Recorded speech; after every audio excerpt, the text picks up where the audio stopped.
चुप कर। पहले भी उनके खाने में जहर मिलाकर उन्हें मारने की कोशिश की थी तुमने। अरे शू थयो, बच्चे इतनी वोमिट क्यों कर रही है? मैंने नहीं खबर, जाके पूछ लो क्यों वोमिट कर रहे हैं। क्या हुआ बेटा?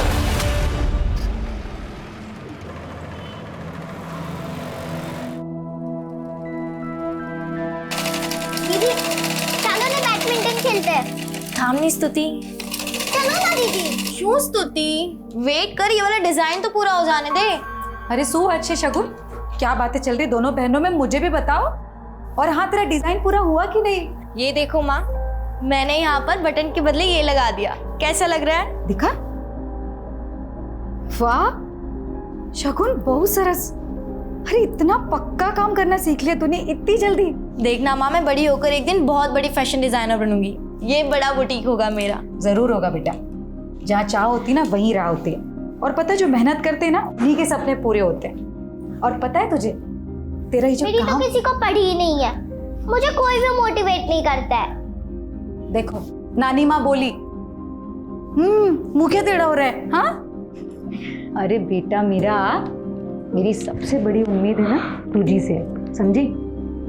और माँ के लिए तो सारे बच्चे एक बराबर होते हैं, कोई भेदभाव नहीं होता।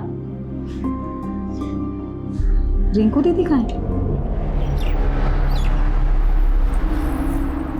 बाय। ठीक है, तेरे मेरे बीच में ना ये कबाब में हड्डी नहीं चलेगी। लेकिन लव ट्रायंगल वाली स्टोरी ना मुझे बिल्कुल नहीं पसंद, बहुत खून खराबा होता है इसमें। गोपाल देख, अपनी हद में रहे, वरना वरना क्या? देख अब इतने नखरे मत दिखा, तुझे अगवा करना पड़ जाए, समझी? अभी तो सिर्फ थप्पड़ मारा है, आगे से ऐसी हरकत की ना तो जेल मोकली देश, समझे? चलो दीदी। क्या जरूरत थी तुझे उस लड़के को थप्पड़ मारने की? हाँ, अरे ऐसे लोगों से ना बच के रहना चाहिए, ना कि सरेआम तमाशा करना चाहिए। और तू रिंकू आज भी कॉलेज से लेट क्यों? माँ वो, अरे शू थयु अनीता, क्यों बच्चियों को डांट रही है तू? क्या बोलूं मैं दीदी आपको, जवान लड़कियों को पालना ना पहाड़ चढ़ने जैसी बात है। आए दिन कुछ ना कुछ करके ही आना है। आज किसी को थप्पड़ मार के आ गए, ये सब क्या है दीदी? डर लगा रहता है मुझे, कहीं कुछ ऊंच नीच हो जाए, कुछ हो जाए तो। अनीता आटली बड़ी चिंता नहीं कर। अरे હું તો ભૂલી જ ગઈ। અરે મુંહ મીઠા કરો સબ। अरे બહુ મોટી खुशखबरी છે। खुशखबरी? अरे मेरी बड़ी बेटी राधिका का रिश्ता पक्का हो गया। क्या? मैं दो खाऊंगी। ले ले। अरे वाह दीदी, सच्ची में इतनी अच्छी खबर सुनाई है, बहुत बहुत मुबारक हो आपको। मैं ना दीदी सोच रही हूँ ना, जल्दी से रिंकू के लिए एक अच्छा सा लड़का ढूंढ लो। नहीं? हाँ। क्यों माँ, मैं बाहर लगती हूँ आपको? अरे बेटा, तेरी माँ का वो मतलब नहीं था बेटा। लेकिन मासी, मुझे अभी शादी करनी ही नहीं है, मुझे पहले एयर होस्टेज बनना है। वो सारी चीजें एक तरफ है रिंकू, ठीक है? नहीं माँ, मुझे कुछ नहीं सुनना, मुझे अभी शादी नहीं करनी है, मतलब नहीं करनी है। अरे ये रिंकू रिंकू रिंकू भी, रिंकू दरवाजा खोल।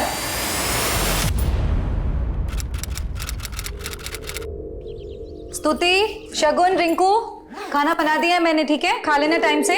जा रही हूँ, कल शाम तक वापस आऊंगी। माँ मैं भी आपके साथ चलूं?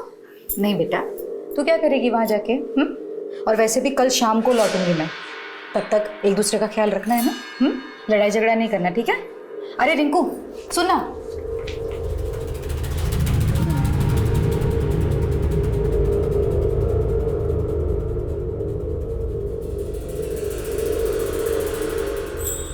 जाने से पहले कोई माँ को बाय बोलेगा या नहीं? माँ आप जाइए, मैं देख लूंगी। बाय मम्मा। बाय बाय बेटा।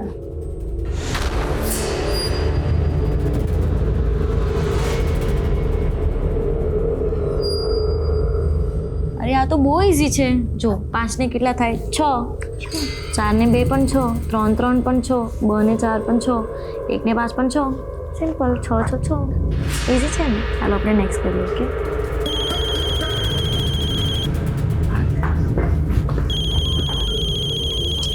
हेलो कहाँ हो? मैं तो दिल्ली में हूँ रिंकू बेटा। पप्पा? तुमको क्या लगा मैं सूरत आ गया? अरे नहीं पापा, वो कैसे हो आप? मैं ठीक हूँ बेटा, तुम कैसी हो? हाँ पापा, मैं अच्छी हूँ। आप कब आ रहे हो? स्तुति बेटा, मैं बात कर रही हूँ ना। पहले मुझे बात करनी है ना पापा मुझे से। बात करनी है। अरे तुम लोग झगड़ो मत, मैं सबसे बात करूंगा। पहले ये बताओ मम्मी कहाँ है? पापा मम्मी तो बुटीक का सामान लेने राजकोट गई हैं। क्या मतलब तुम लोग घर में अकेली हो क्या?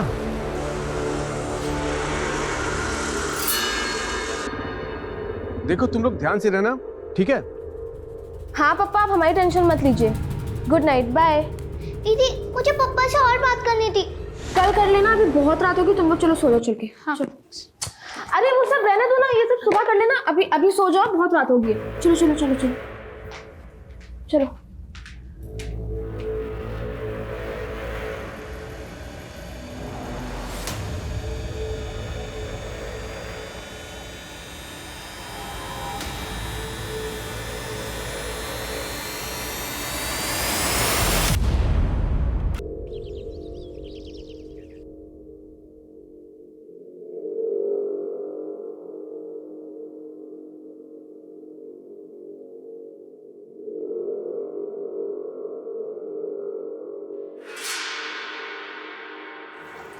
बस बस।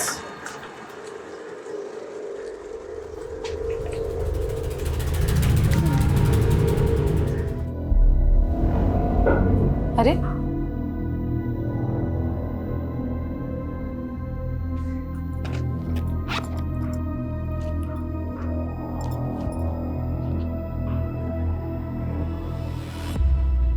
Number you have called is currently switched off.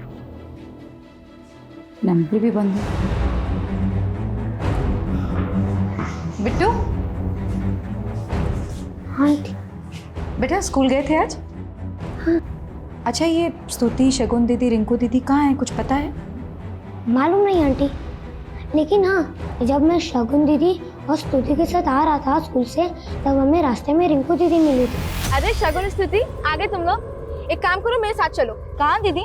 अरे वो सब बताती हूँ, एक काम करो, ये बैग में बिट्टू को दे दो, ये घर के बाहर रख देगा, तुम लोग मेरे साथ चलो। ये लो, ये ना घर के बाहर रख देना, ठीक है? ये रिंकू कहाँ ले गई इन दोनों को?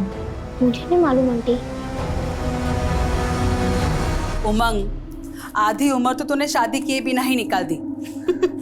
तेरे आगे पीछे भी कोई नहीं है। जुआ, अरे कवारा रहेगा तो बूढ़ापा कैसे निकलेगा? क्या आरती बहन आप भी, अब उसके बारे में अभी से क्यों सोचूं? जब बूढ़ापा आएगा देख लेंगे। आरती दीदी, आरती दीदी, स्तुति, शगुन और रिंकू यहाँ आए हैं क्या? ना, અહીંયા નથી આવી। हे भगवान, दीदी ये तीनों लड़कियों का कुछ अता पता नहीं है, पता नहीं कहाँ चली गई, सबसे पूछताछ करके देख ली लेकिन कुछ पता नहीं चल रहा है। अनीता, आटली बड़ी चिंता नहीं कर, ये समझदार लड़कियां है, कहीं घूमने चली गई होगी, आ जाएगी।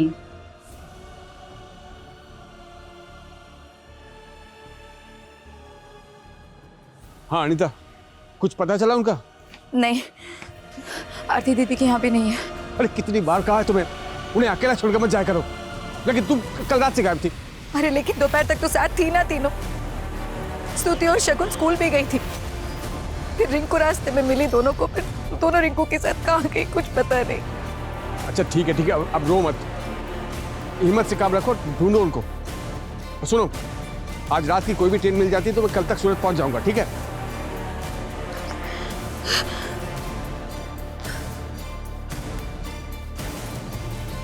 तो यही आपकी बड़ी बेटी रिंकू है ना, आपकी छोटी लड़कियों को यही लेके गई है, इसमें घबराने की क्या बात है? लेकिन सर दोपहर से शाम हो गई, इन लोगों का कोई अता पता नहीं है और रिंकू का फोन भी बंद आ रहा है। हो सकता है तीनों बहनें कहीं फिल्म देखने गई हों और आप लोग यहाँ बेकार में परेशान हो रही हैं। आप लोग घर जाइए, घूम फिर के आ जाएंगी तीनों। नहीं सर मेरी बेटियाँ इतनी देर तक मुझे बिना बताए नहीं रहती कभी भी बाहर। लेकिन अभी तो आपने कहा कि कल से आप यहाँ थी नहीं। मैं मेरे काम से बाहर गई हुई थी, लेकिन सर यही तो प्रॉब्लम है, पहले ध्यान रखो मत, बाद में आ जाओ पुलिस को परेशान करने के लिए। अरे इतनी फिक्र थी आपको, छोड़ के गई क्यों थी तीनों को? सड़क पे छोड़ के नहीं गए थे, घर पे छोड़ के गए थे। आप एफआईआर लिखिए हमारी। आवाज नीचे करके बात कीजिए हमसे। ठीक से आप भी बात नहीं कर रहे इंस्पेक्टर, मैं यहाँ वार्ड कमिश्नर के ऑफिस में काम करती हूँ। आप एफआईआर लिखिए हमारी। आप वहाँ काम करती है, ये तो बहुत अच्छी बात है, लेकिन अभी आप लोग का हो गया यहाँ, जाइए यहाँ से। अरे सर, अरे बाप रे, हमारे पास और भी जरूरी सरकारी काम है। क्या बात कर रहे हैं? अरे चलो आरती।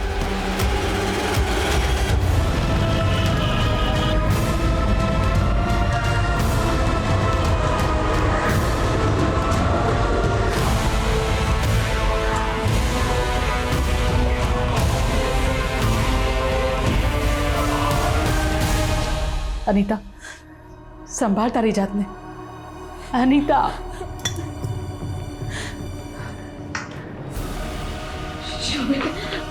क्या कह रही पुलिस? हाँ क्या कहेगी? FIR भी नहीं लिखी उन लोगों ने। पता नहीं शोभित हमारी बेटियां कहाँ होंगी, किस हाल में होंगी, कैसी होंगी।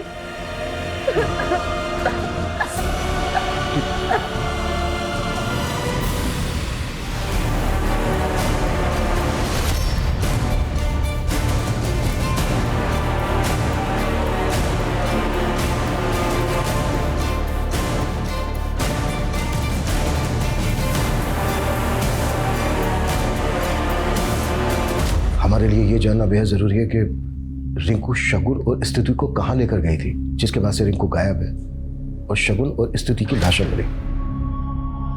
हम भी तब से यही जानने की कोशिश कर रहे हैं, लेकिन कुछ समझ में नहीं आ रहा है। उस दिन हम यहीं पहुंचे थे शगुन दीदी और स्तुति के साथ। रिंकू दीदी आई और उन्हें लेके चली गई। मालूम करो इस डायरेक्शन में जाते हुए ने किसी और ने देखा है क्या, और अगर कहीं कोई CCTV मिले तो उस दिन की फुटेज निकालो और चेक करो। Okay ma'am. सर स्तुति और शगुन को तो हमने खो दिया, लेकिन हमारी रिंकू सही सलामत पहुंचा दीजिए बस हमारे पास। चुप हो जा। हम पूरी कोशिश करेंगे, अपनी पूरी ताकत लगा देंगे आपकी बेटी को ढूंढने में। जब किसी पर शक है आप लोगों के जो आपकी बेटियों के साथ ऐसा कर सकता है?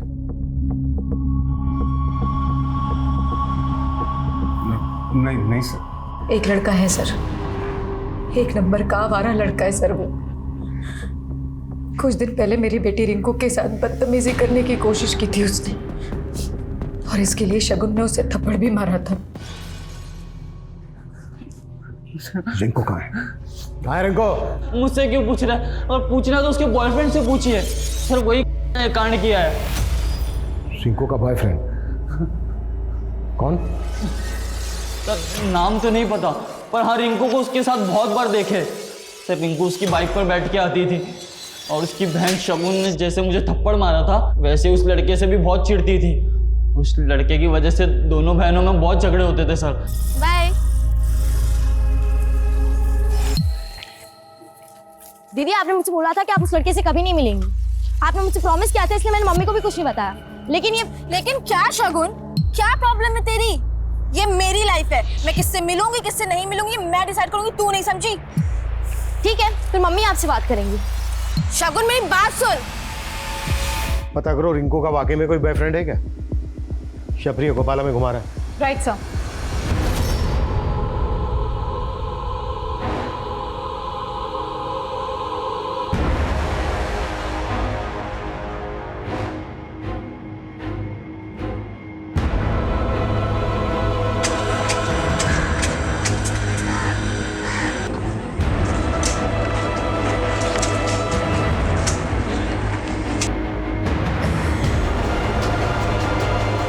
क्या हुआ माँ, बहुत चुपचाप लग रही हो। नहीं कुछ नहीं, बस थोड़ी थकावट ज्यादा है आज।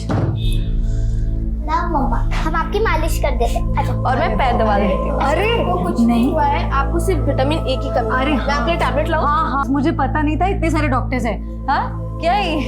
तुम लोग को पता है मेरा टॉनिक क्या है? क्या? तुम तीनों जल्दी से गले लगो मेरे, तो मुझे पूरी एनर्जी वापस मिल जाएगी।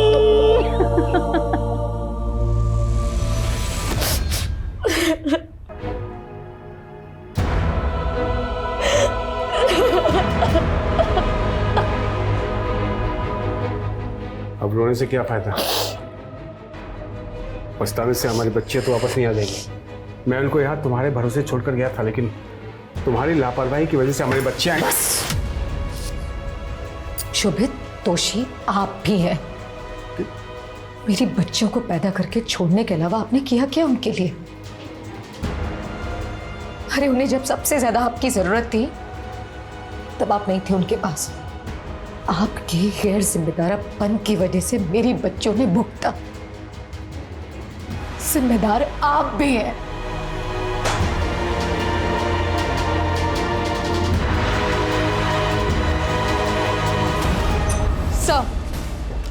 शगुन और स्तुति के पोस्टमार्टम रिपोर्ट्स, दोनों के इंटरनल ऑर्गन्स पे इंजरीज के मार्क्स हैं। पहले दोनों किया गया और फिर गला दबा के मार दिया गया। रिंकू की कोई लीड? नहीं सर, और ये भी पता नहीं लग पा रहा है कि रिंकू उस दिन अपनी दोनों बहनों को लेकर कहाँ गई थी। सर, रिंकू का फ़ोन उस दोपहर उसी के घर के एरिया में बंद हुआ था। और सर, कॉल डेटा रिकॉर्ड्स में कार्तिक नाम के लड़के का नंबर मिला है। सर, ये कार्तिक है। सर, हत्या के एक दिन पहले रात के वक्त इसका फ़ोन रिंकू के घर के एरिया में ही एक्टिव था और रिंकू और कार्तिक लगातार टच में थे। सर, कॉल डेटा रिकॉर्ड्स देखे तो ऐसे लग रहा है कि शायद दोनों का अफेयर हो। रहता कहाँ है कार्तिक? संगम विहार। सर, मैंने एक टीम को वहाँ पे भेज दिया है। कार्तिक कहाँ है और उसका फ़ोन क्यों बंद आ रहा है? मेरे बेटे ने कुछ नहीं किया है, आप लोगों को गलतफहमी हो। मतलब आप जानते हैं वो कहाँ है? उसे कहिए कल तक थाने में हाजिर होने के लिए, वरना उसे बचाने के जुर्म में मैं आपको अंदर कर दूंगा। क्या? ये आप क्या कह रहे हैं सर? नहीं, रिंकू का बॉयफ्रेंड नहीं हो सकता सर। इसका नाम कार्तिक है। रिंकू का और इसका लगभग रोजाना मिलना होता था। आपने इस लड़के को कभी रिंकू या घर के आसपास देखा? नहीं सर, मैंने नहीं देखा इसे। लेकिन शगुन और स्तुति की मर्डर की पहली वाली रात को भी इस लड़के का फोन इसी एरिया में एक्टिव था। सर, मुझे सच में कुछ नहीं पता, मैं नहीं जानती, मैंने नहीं देखा कभी, और मैं तो उस रात घर पर भी नहीं थी। जाहिर सी बात है, ये लड़का आपके एब्सेंस में यहाँ मिलने आया। सर, मैंने इस गोपाल को कार्तिक की फोटो दिखाई। उसका कहना है कि वही लड़का है जिसकी वजह से रिंकू और शगुन के बीच में झगड़े हो रहे थे। और सर, शगुन रिंकू को ये धमकी दे रही थी कि वो उसका ये राज अपनी माँ को बता देगी। लेकिन रिंकू की माँ का तो कहना है कि उन्हें रिंकू के अफेयर के बारे में कोई भनक तक नहीं थी। सर, हो सकता है कि रिंकू को इस बात का डर था कि शगुन ये राज अपनी माँ को बता देगी। शायद इसीलिए कार्तिक और रिंकू दोनों मिलकर भाग गए और उन दोनों ने रिंकू की दोनों बहनों भी हुआ है। हाँ, एक बार को ये हो सकता है कि कार्तिक की रिंकू की दोनों बहनों पे भी नजर हो। कैसे भी करके हमें इस कार्तिक को ढूंढना होगा। फिलहाल ये कार्तिक इस केस में राजदार नजर आ रहा है।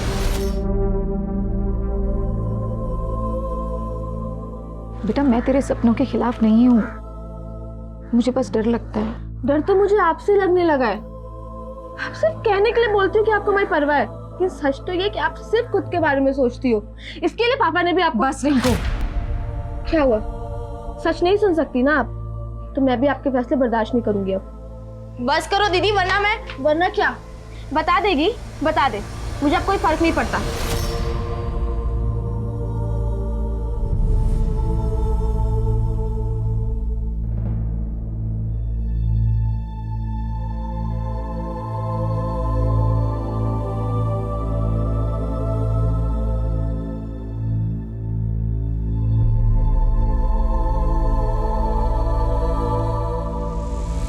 सर, आप लोग खामा का मुझ पर शक कर रहे हैं सर। मैं भागा नहीं था, हूँ तो मारा मामा ना घरे गए तो सर। जैसे ही मेरे पापा ने मुझे बोला कि आप लोग मुझ पर शक कर रहे, तो मैं सीधा आप लोगों के पास चला आया। बड़ी सफाई से झूठ बोल लेता है तू। ना सर, वो झूठू नहीं बोलतो। मैं मानता हूँ कि मैं और रिंकू हम एक दूसरे को पसंद करते हैं। 10 तारीख को रिंकू अपनी दोनों छोटी बहनों को लेकर तेरे पास आई थी। ना सर, रिंकू अपनी दोनों बहनों को लेकर मेरे पास क्यों आएगी? लेकिन 9 तारीख की रात को तो तू रिंकू से मिला था। हाँ सर। नहीं, कॉल रिकॉर्ड्स दिखाएं कॉल रिकॉर्ड्स, वो भी देर रात को। रिंकू की मां अनीता की एब्सेंस में कुछ आया याद, या फिर याद दिलाएं? नहीं सर, याद आया मुझे। मैं गया था वहां पर, वो रिंकू ने मुझे। क्या हुआ?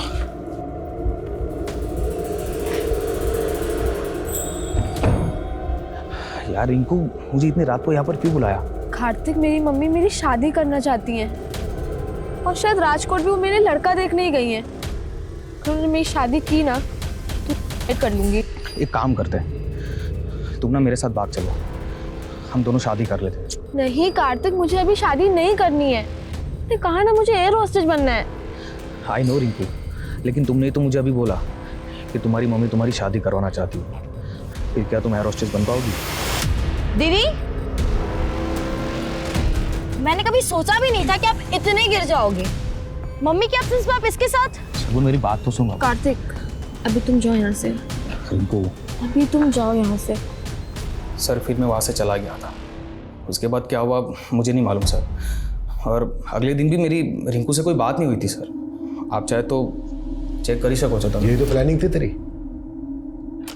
रिंकू की छोटी बहन शगुन के साथ तेरा 36 का आंकड़ा था, इसलिए रिंकू को पाने के लिए तूने। रिंकू को पाना जरूर चाहता था, लेकिन किसी गुनाह के रास्ते पर चलकर नहीं, बल्कि प्यार से। सर मारो विश्वास करो था, मैं साचू कशु नहीं करूँ। सर ये कार्तिक तो गोपाल से भी डेढ़शाना लग रहा है। खुद थाने आके अपनी बेगुनाही साबित करने की कोशिश तो नहीं कर रहा। पता करो हत्या वाले दिन से लेकर अब तक ये कार्तिक था कहाँ, और गोपाल के खिलाफ कुछ बोला? नहीं सर, ना गोपाल कुछ बोल रहा है ना उसके दोस्त कुछ उगल रहा है। सर ज्योति नगर पुलिस को उनके एरिया में रिंकू की लाश मिली। स्तुति लोधिया उम्र 12 साल, सपना बैडमिंटन प्लेयर बनना। शगुन लोधिया उम्र 16 साल, सपना फैशन डिजाइनर बनना। रिंकू लोधिया उम्र 18 साल, सपना एयर होस्टेस बनना। ये तीनों ही लड़कियां बहुत ही एम्बिशियस थी। जिस माहौल में ये पढ़ी बड़ी, उसके हिसाब से इनके सपने बहुत बड़े थे।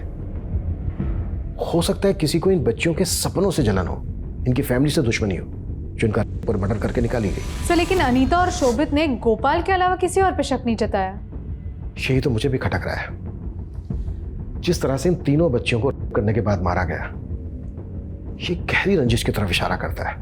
और अभी तक हम ये तक नहीं पता कर पाए हैं कि रिंकू अपनी दोनों छोटी बहनों को लेकर कहीं कहाँ थी। हिरल, हमें इस फैमिली के दोस्त, दुश्मन, रिश्तेदार सबको खंगालना होगा। जी सर। सर मैंने बच्चियों की फैमिली के बारे में पता किया। बच्चियों का फादर शोभित पिछले 8 साल से दिल्ली में रह रहा था और इन 8 सालों में वो कभी वापस लौट के नहीं आया, लेकिन बच्चियों के गायब होने के बाद अचानक से वापस आ गया। और सर अनीता पास ही के मोहल्ले में अपने ससुराल वालों के साथ रहती थी, लेकिन पिछले 6 साल से वो भी अपनी बेटियों के साथ अलग रह रही है। अनीता ने अपना ससुराल क्यों छोड़ा? कोई खास वजह? सर मैंने खबरियों को इस काम पे लगाया है, लेकिन सर वजह जरूर कोई बड़ी रही होगी। अनीता की बेटियों के मरने के बाद अनीता के ससुराल वाले एक भी बार उसके पास नहीं गए। ये दोनों पति पत्नी ना अपने अंदर कुछ छिपाकर बैठे, इतनी आसानी से निकलने नहीं देंगे। चलो एक बार अनीता के ससुराल वालों से मिलते हैं। जी सर। अगर मेरे हाथ पैर ठीक होते तो मैं खुद अनीता और शोभित से मिलने चला जाता था, लेकिन बेटा तू तो ठीक है ना, तुझे जाना चाहिए उससे मिलने। अरे पप्पा प्रवचन देना बंद कीजिए, मुझे कोई परवाह नहीं उन लोगों की। सामना बेटा, तारा मोटा भाई છે, એક વાર જઈ આવો। सुनो બહાર पुलिस આવી છે।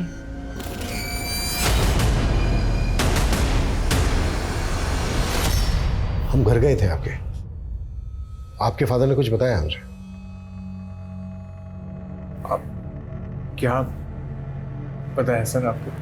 यही कि आप काम के चक्कर में बाहर चले गए थे और आपके बाहर जाने के बाद अनीता जी ने अपना ससुराल छोड़ दिया। वो ससुराल छोड़ के यहाँ आ गई रहने, जबकि ससुराल पास में ही है। आपके जाने के बाद उनके लड़ाई झगड़े होने लगे थे। अच्छा अनीता जी, किस बात को लेकर आपकी ऐसी लड़ाई हुई थी, झगड़ा हुआ था कि आप अपना ससुराल छोड़कर यहाँ आ गए? ऐसा कोई झगड़ा या लड़ाई नहीं थी, वो बस। क्या वो? मतलब छोटी मोटी बात में कहा सुनी होती है, बस वैसी। ठीक है।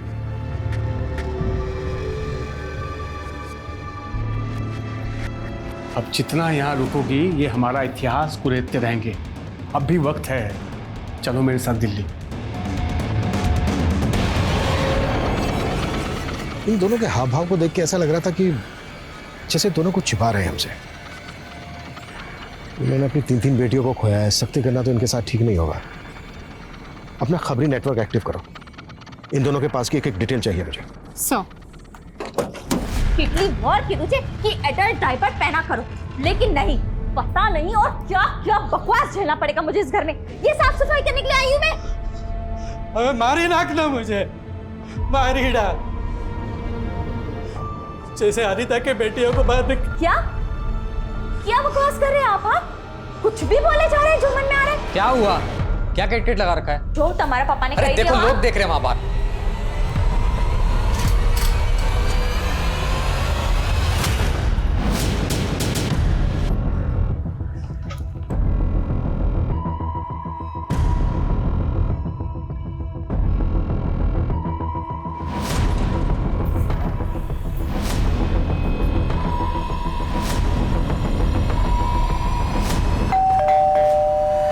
अब आप हमसे ये बताइए कि आप हमसे छिपा क्या रहे हैं? वो सब मैं सब तुझसे डरने वाला नहीं हूं मैं। अब ये बोझ लेकर मरूंगा भी नहीं, सब कुछ सच सच बता दूंगा मैं। रामचरण जी, आपको किसी से डरने की जरूरत नहीं है। आप सच बोलिए, पुलिस आपके साथ है। अनीता ने मेरी बहुत सेवा की थी सर, इसलिए मैंने सोचा था ये सब कुछ अनीता और उसके बेटियों के नाम कर दूंगा। लेकिन शोभित के दिल्ली जाने के बाद अनीता और उसकी दोनों बेटियां इनकी नजर में चुभने लगी थी। चुप कर, पहले भी उनके खाने में जहर मिलाकर उन्हें मारने की कोशिश की थी तुमने। अरे शू थयो, बच्चे इतनी वोमिट क्यों कर रही है? मैंने नहीं खबर, जाके पूछ लो क्यों वोमिट कर रहे हैं। क्या हुआ बेटा? सर, पापा और अनीता भाभी को गलतफहमी हो गई थी सर। हाँ सर, मैं तो खुद डॉक्टर को लेके आया था इलाज करवाने के लिए। डॉक्टर ने खुद बोला था कि फूड पॉइजनिंग की वजह से उनको उल्टी हुई है, लेकिन अनीता भाभी और पापा मानने को तैयार ही नहीं है और अनीता भाभी घर छोड़ के चली गई। जब वो घर छोड़ के चली गई उसके बाद तुमने प्रेशर डाला इनके ऊपर कि ये सारी प्रॉपर्टी तुम्हारे नाम कर दें, इनको बेदखल कर दें, यही हुआ ना? नहीं सर, मैंने ऐसा कुछ भी नहीं किया सर। पापा ने तो खुद शोभित भाई को जायदाद से बेदखल कर दिया था और शोभित भाई तो खुद अनीता भाभी को धोखा दे रहे थे। कैसा धोखा?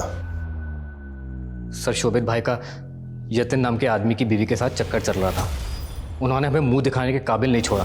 हाँ साहब, ये बात सच है कि शोभित की हरकतों की वजह से हम बहुत परेशान थे, लेकिन यतिन भी कोई सीधा आदमी नहीं है। कुछ दिनों बाद उसकी बीवी गायब हो गई थी। लोगों का मानना है कि यतिन ने ही अपनी बीवी को जान से मार दिया था। हाँ सर, यहाँ तक कि वो यतीम तो अनीता भाभी, उनकी बेटियाँ और हम सबको मारने के लिए यहाँ गया था। इसीलिए तो पापा ने शोभित भाई से सारे रिश्ते खत्म कर दिए थे। सुनो अनीता, जल्दी करो। हाँ, 4 घंटे के बाद दिल्ली की ट्रेन है। मैं एक काम निपटा के आता हूँ, तुम पैकिंग करके रेडी रहना, ठीक है? सर, अनीता ने हमें बताया कि शगुन और स्तुति के मर्डर के एक दिन पहले वो राजकोट में थी, लेकिन उसका फोन तो बड़ौदा में एक्टिव था। What? जी सर। और सर, अनीता को एक उमंग नाम के आदमी का अक्सर कॉल आता था और सर, उमंग की फोन की लोकेशन अनीता के साथ बड़ौदा में ही एक्टिव थी। ये उमंग है कौन? सर, उमंग अनीता की बड़ी बहन आरती के यहाँ पे काम करता है।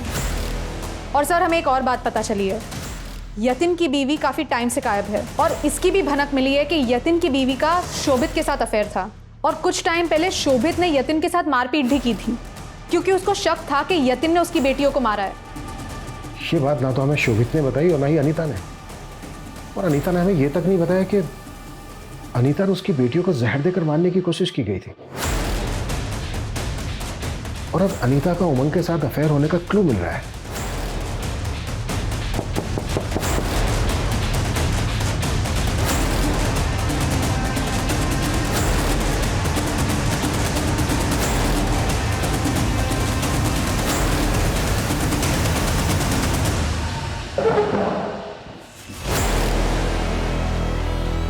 तुम दोनों के बीच रिश्ता क्या है?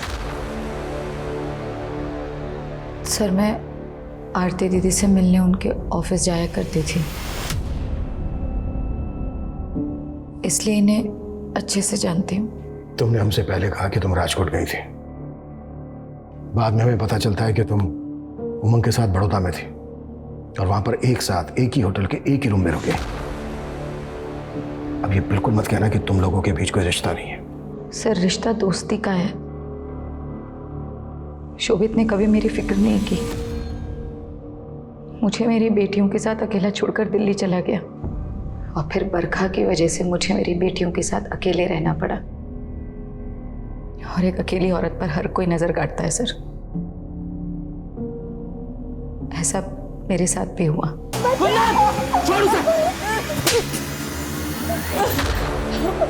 और फिर उमंग जी ने मुझे बचाया आरती दीदी भी वहाँ आई और फिर कुंदन को जेल भिजवाया उन्होंने। सर वो आज भी जेल में है, लेकिन क्या क्या लेकिन वो जेल में है ये बोल के साबित क्या करना चाहते हो? कहीं ऐसा तो नहीं है कि तुम्हारी बेटियों को तुम दोनों के रिश्ते के बारे में पता चल गया था, इसलिए तुम दोनों कैसी बातें कर रहे हैं आप? ऐसा सोच भी कैसे सकते हैं? मैं अपनी बेटियों के साथ ऐसा कुछ क्यों करूंगी? शोभित के बारे में तुम्हारा क्या कहना है? शोभित का यतीम की बीवी के साथ अफेयर था? मुझे ऐसा लगता था, लेकिन शोभित हमेशा ये कहते कि उनका कोई चक्कर नहीं था। लेकिन उन्हें शक था कि यतीम ने कहीं मेरी बेटियों को। शोभित कहाँ है भैया?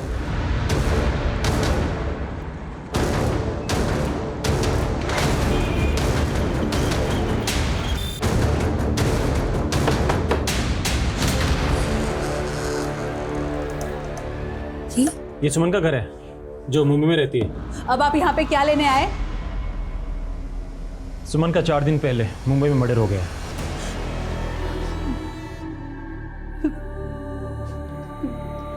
ये सब अचानक कैसे हो गया? हेलो,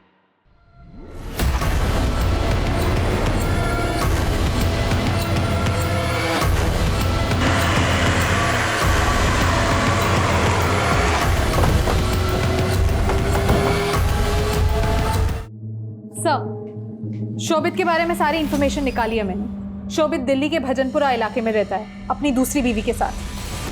दूसरी बीवी? जी सर। और सर ये दूसरी बीवी और कोई नहीं बल्कि यतिन की वाइफ प्रभा है। और सर अनीता की मर्डर वाली रात शोभित ने दिल्ली जाने वाली ट्रेन पकड़ी थी। शोभित को यहाँ उठा के लाओ। प्रदीप, उमंग, यतिन, इन सबको हाजिर करो। इन सबके पास अनीता की बेटियों को मारने का मोटिव। इन सबसे सख्ती से पूछताछ करनी होगी। तुझे पता था कि शोभित तेरी बीवी प्रभा के साथ दिल्ली में रह रहा था, तो तूने उसके पूरी परिवार को यहाँ खत्म कर दिया। नहीं मैडम, मारना होता तो मैं शोभित तो प्रभा को मारता। उनके परिवार से मेरी क्या दुश्मनी थी? सर मेरी बेटियों के साथ जब ये हादसा हुआ तो मैं यहाँ था भी नहीं सर, मैं तो दिल्ली में था सर। देखिए मैडम, मेरा इससे कोई लेना देना नहीं है। मैंने तो बस इंसानियत के नाते अनीता की मदद की थी। मारा कि मैंने अनीता और उसकी बेटियों का हक छीना है, लेकिन मैंने उसे मारा नहीं है। सर एक इन्फॉर्मेशन मिली है, अनीता की बड़ी बहन आरती की बेटी सुमन का मुंबई में मर्डर हुआ है। व्हाट? जी सर। सर सुमन आरती की छोटी बेटी है और मुंबई में मेड का काम करती थी। यहाँ अनीता और उसकी 3 बेटियों का मर्डर हो जाता है और वहाँ मुंबई में अनीता की ही बड़ी बहन आरती की बेटी का मर्डर होता है। इन दोनों केसेस में कोई कनेक्शन तो नहीं है? मुंबई पुलिस से कांटेक्ट करो। सुमन मर्डर केस की एक डिटेल चाहिए मुझे। Right sir.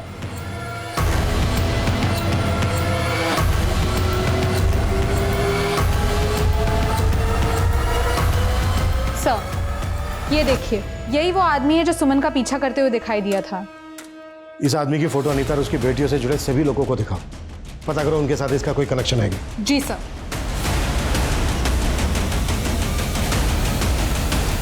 क्या तुम इसे जानते हो?